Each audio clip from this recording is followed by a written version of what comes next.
one of the downsides of how I was brought up, and it's for both parents basically. Yeah.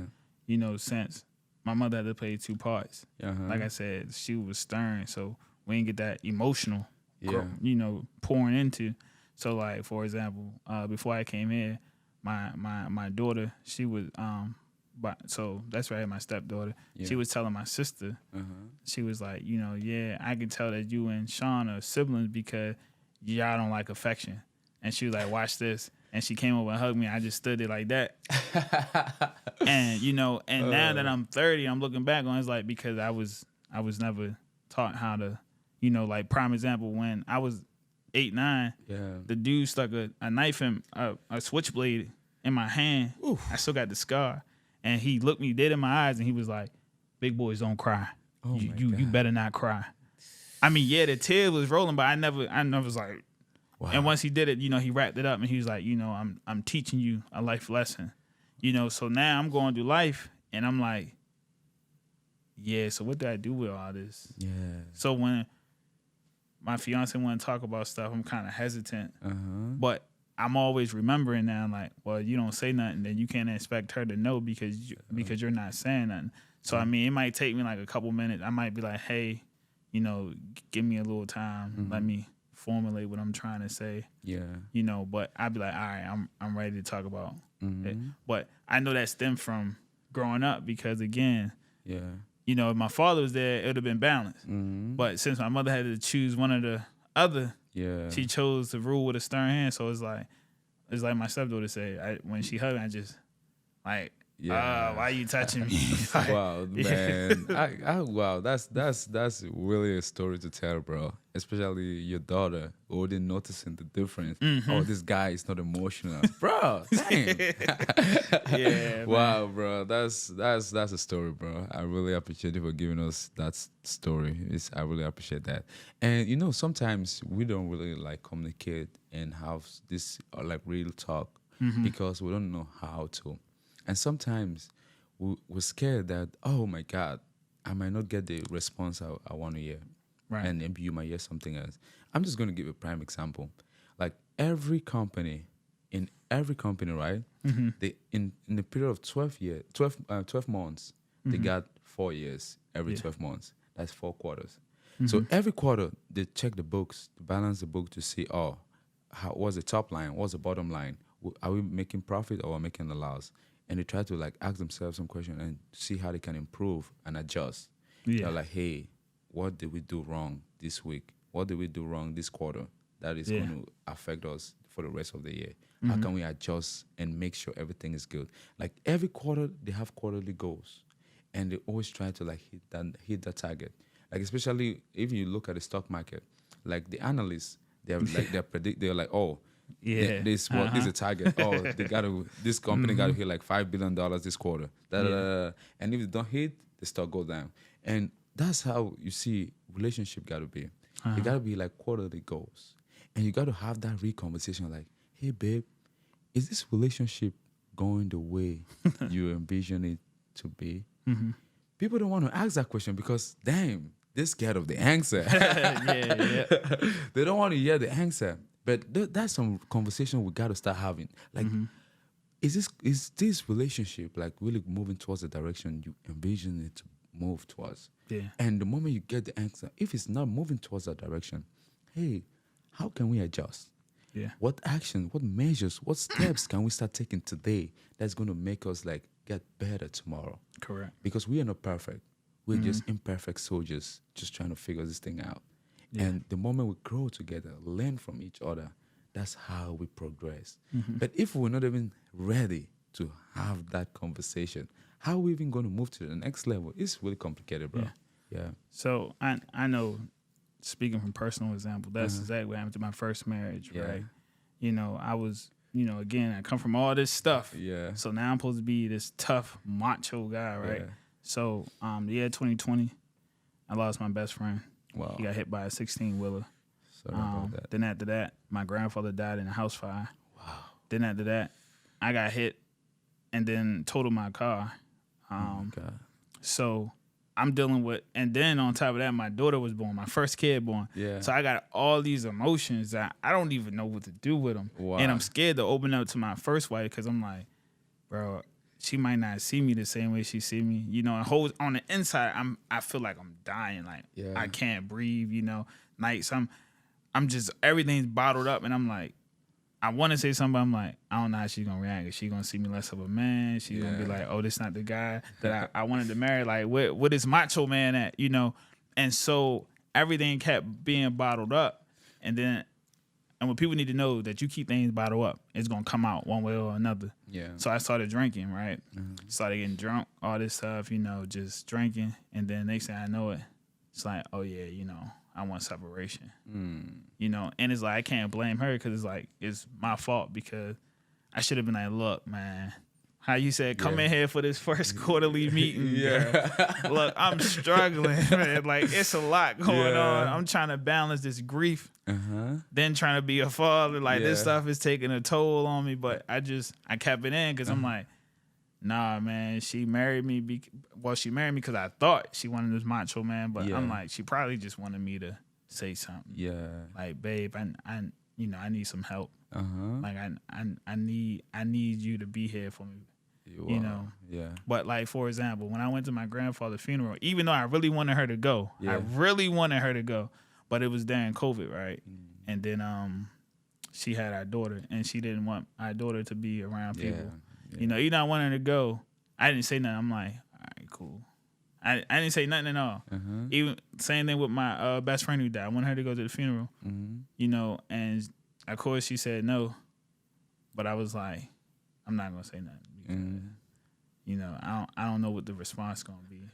But it's like now that I'm 30, I'm like, bro, why did you just say something, bro? Like, not you know, and people don't realize that it take more strength to speak up than just to remain silent. Yeah. Like, that's more strength that you say, look, this is what I feel. You know, like, don't make me any less of a man. Yeah. You know, I'm just letting it be known this is how I'm feeling. Yeah. I'm glad. I'm really glad you brought that thing up because, you know, Top G, Andrew Taylor.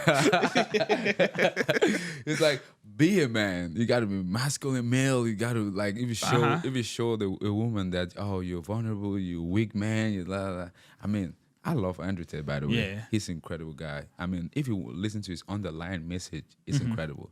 Be a man, you got to work out, go to the gym, try to like work on your mindset, do some certain things to improve yourself. Yeah. That's how you be a man in the real world. But the problem is you got to understand that you're not just being a man, but you're also dealing with another human being. And in order to deal with another human being, you got to understand that communication is a really valuable key to move your any relationship forward towards another dimension. It does not mean you're going to appear to a woman like crying, weeping and stuff like that. Because, you know, some guys take it to another level. They just think, you got to express your emotion and blah, blah, blah. Communication is the key, bro. The way you communicate really matters a lot. Communication does not mean you crying or showing someone you're vulnerable. It's like, hey, nobody's perfect. Right. We got our days, bro. Like some days you don't feel like talking to anybody. Yeah. You just want to be yourself. Yeah. And just having the conversation with your friend, with your partner, hey, I don't got everything figured out. I'm struggling right now. But the fact that I'm struggling does not mean that I'm not a man. It's just one of those off days. We all have our off days. But if I don't treat you a certain way, like the way you really expect me to treat you, you gotta understand that these days are not really my days. I'm really trying to get back on my feet. Yeah. So I need help. And if you think you can help me, sure. But if you cannot, just give me space so I can try to clear my head out and see how I can work things out. And then ask questions too, because you never know. That person might even have answers or solutions to the problems you're going through. But we just like, I want to be a top G. And you want to be a top G, you don't want to communicate. And you know, sometimes a lot of people misunderstand Andrew Tate's message. They just think, he means this thing, without really listening to really understand what he's actually saying. They just like, when you be a man, you ain't gonna be vulnerable, you ain't gonna talk to these ladies or bitches. Like, come on, bro. Like, he might say sometimes, you know, like you having a conversation and some things just come out. Yeah. And the joke or something you just say, like just to make people laugh, that's what people are going to concentrate and focus on. They were like, oh, he don't care about ladies. He don't blah, blah, blah.